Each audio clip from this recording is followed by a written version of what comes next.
Hi friends, இன்றைக்கி என்ன வீடியோனா நாங்கள் வந்து மீன் பிடிக்க போனோம். மணிவில்தான் ஆற்றுல போய் மீன் பிடிக்கலான்னு சொல்லிட்டு மீன் பிடிக்க போனோம். மீன் பிடிச்சிட்ருக்காங்க பாருங்கள். எங்களுக்கு அங்கே போய் மீனே கிடைக்கவே இல்லை. குட்டி குட்டியாக ஒரு 2-3 மீன் கிடச்சிது. ஃபஸ்ட்டில் மீனே சுத்தமாக சிக்கவே இல்லை.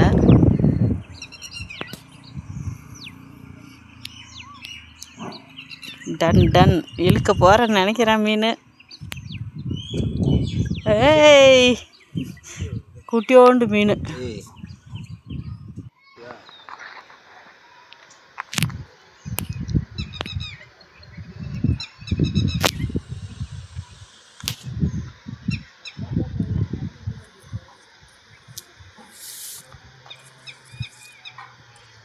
பெரிய மீனாக எடுக்கணும் சங்க.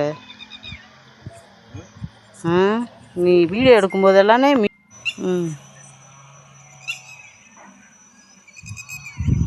பெருசாக சிக்கிச்சா பாரு. இல்லை போயிடுச்சு, தின்னுட்டு திருப்பியும் போகுது.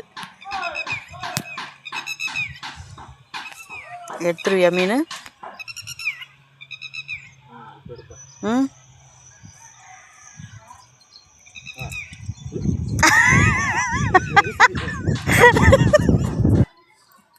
அப்புறம் வந்து எங்களுக்கு மீன் கிடைக்கல. அதனால் வந்துட்டு மணிவல்தான் ஏரிக்கு போகலாம் அப்படின்னு சொல்லிட்டு போனால், என் பையன் மீன் பிடிக்கிறதுல ரொம்ப ஆர்வமாக இருந்தான். அவனும் மீன் பிடிக்கிறேன் அப்படின்னா ஒரு 2-3 மீன் அவனும் பிடிச்சிட்டான்.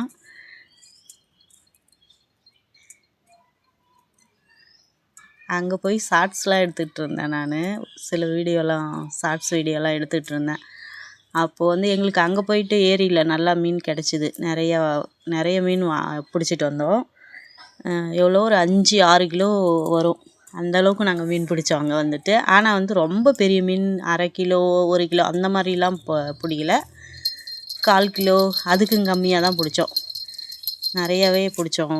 ஈவினிங் ஆக வந்து நிறைய மீன் கிடச்சிது எங்களுக்கு அங்கே.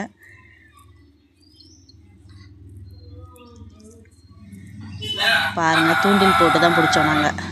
அதிகமாக வலை போட்டு நிறைய பேர் பிடிச்சிட்டு இருந்தாங்க. நாங்கள் வந்து தூண்டில் போட்டு தான் பிடிச்சிட்டு இருந்தோம். தூண்டில்லே எங்களுக்கு 5-6 கிலோ மீன் கிடச்சிது.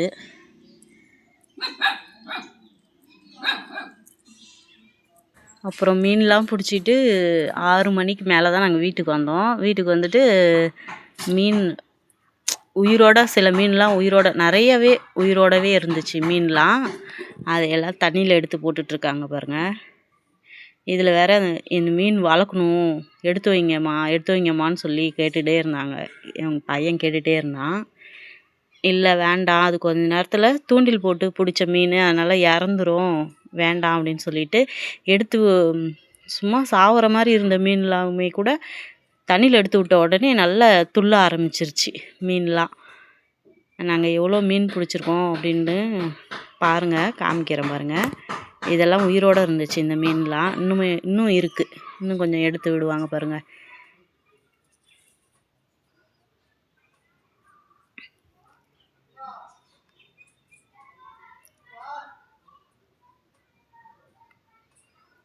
ஆனால் வந்து எடுத்து போட்டு ஒரு 1 ஹவர்லேயே எல்லாம் இறந்துச்சு பாருங்க. இவ்வளோ மீன் நாங்கள் பிடிச்சோம். இதுக்கும் இன்னும் கொஞ்சம் இருக்குது, பையில் இன்னும் கொஞ்சம் இருக்குது, கீழே கொட்டாமல் வச்சுருக்காங்க. இந்த உயிரோடு இருக்க மட்டும் எடுத்து போட்டுட்ருக்காங்க. மீதிலாம் கீழே இருக்குது. இங்கே கொஞ்சம் கொட்டியிருக்கிறது இல்லாமல் நாங்கள் பையில் கொஞ்சம் வச்சுருக்கோம். அந்த மீனும் இருக்குது பாருங்கள், அதையும் காமிக்கிறேன்.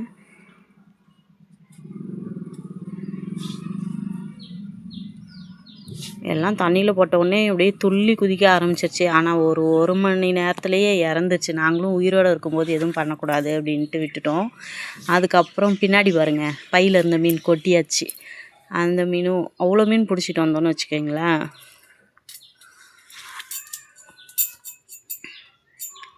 சரி, நைட் டைம் ஆகிடுச்சி. அதனால் வந்துட்டு காலையில் க்ளீன் பண்ணி செஞ்சுக்கலாம் அப்படின்னு சொல்லி ஃப்ரிட்ஜில் எடுத்து வச்சுட்டு காலையில் தான் க்ளீன் பண்ணோம். இந்த மீன் தான் இருந்ததுலேயே பெரிய மீன், நாங்கள் பிடிச்சதுலேயே பெருசு. ஒரு 4 மீன் இருக்கும். இதே சைஸ்லேயே கிடச்சிது எங்களுக்கு. மீதி எல்லாமே குட்டி குட்டி மீன் தான். மீதி எல்லா மீனும் இறந்துருச்சு. உயிரோடு இருந்த மீன் மட்டும்தான் தண்ணியில் எடுத்து போட்டோம். மற்ற மீன்லாம் இறந்துருச்சு.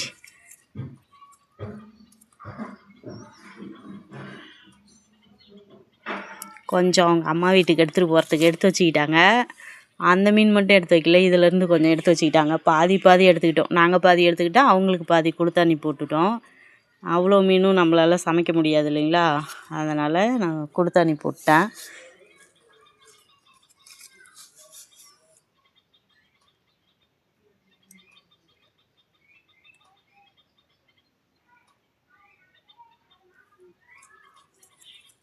மேலெல்லாம் மீன் ஸ்மெல்லு, அதனால் பிடிக்கவே இல்லை.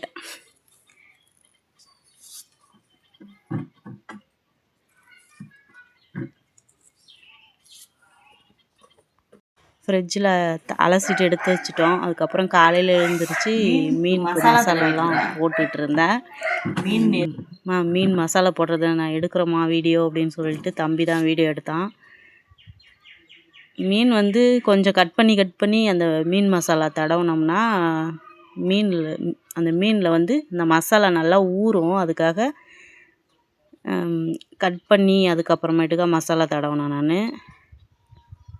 லைட்டாக, ரொம்ப கட் பண்ணாமல் லைட்டாக கட் பண்ணி மசாலா தடவினேன். நல்லா இருந்துச்சு அந்த மாதிரி பண்ணினது.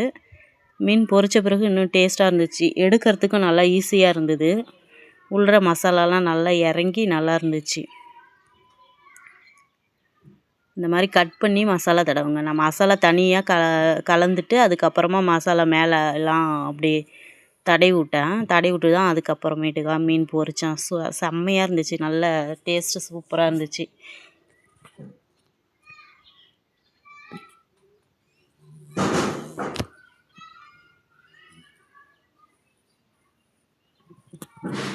மசாலாலாம் தடவி வச்சுட்டேன். ஆனால் வந்துட்டு நான் பொரித்த பிறகு வந்து வீடியோ எடுக்க மறந்துட்டேன் இல்லை, அதுக்கப்புறம் மறுநாளும் நாங்கள் மீன் பிடிக்க போனோமா, அதனால் அந்த லேட் ஆகிடுச்சி அப்படின்னு சொல்லிகிட்டே இருந்தாங்களா, அதனால் வந்து டக்குன்னு இது எடுத்தேன். சாப்பிடும்போது வீடியோ எடுக்க மறந்துட்டேன். ஆனால் மீன் குழம்புல மாமாவுக்கு சாப்பாடு மட்டும் ஊட்டி விட்டேன். அது மட்டும் வீடியோ எடுத்திருக்கேன். மீன் பொரித்ததெல்லாம் நாங்கள் அப்புறம் முன்னாடியே சாப்பிட்ட பிறகு சாப்பாடு மட்டும் மீன் குழம்புல சாப்பாடு மட்டும் மாமாவுக்கு ஊட்டி விட்டுருப்பேன். அது மட்டும்தான் நான் வீடியோ எடுத்தேன். என்னால் அது மட்டும்தான் எடுக்க முடிஞ்சுது. டைம் இல்லை. வீடியோ பிடிச்சிருந்தா லைக் பண்ணுங்கள், சப்ஸ்கிரைப் பண்ணுங்கள், கமெண்ட் பண்ணுங்கள் ஃப்ரெண்ட்ஸ்.